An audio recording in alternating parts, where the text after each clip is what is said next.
أعوذ بالله من الشيطان الرجيم. بسم الله الرحمن الرحيم. للذين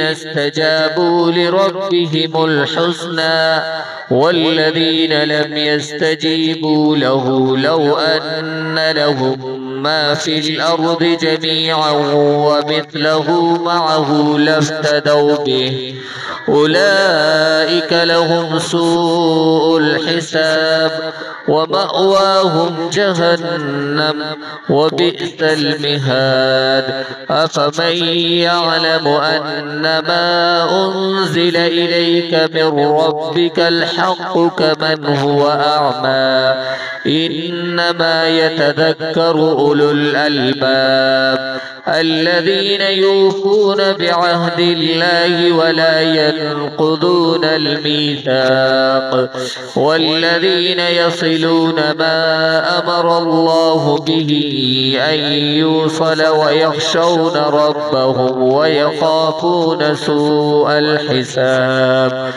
والذين صبروا ابتغاء وجه ربهم وأقاموا الصلاة وأنفقوا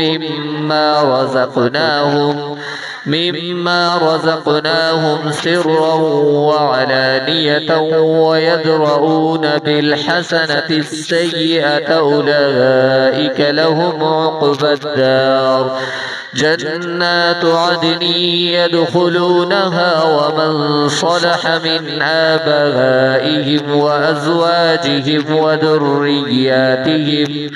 وذرياتهم والملائكة يدخلون عليهم من كل باب سلام عليكم بما صبرتم فنعم عقبى الدار.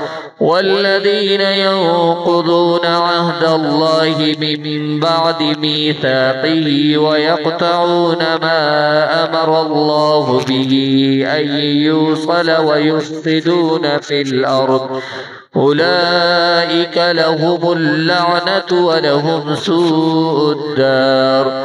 الله يبسط الرزق لمن يشاء ويقدر وفرحوا بالحياة الدنيا وما الحياة الدنيا في الآخرة إلا متاع.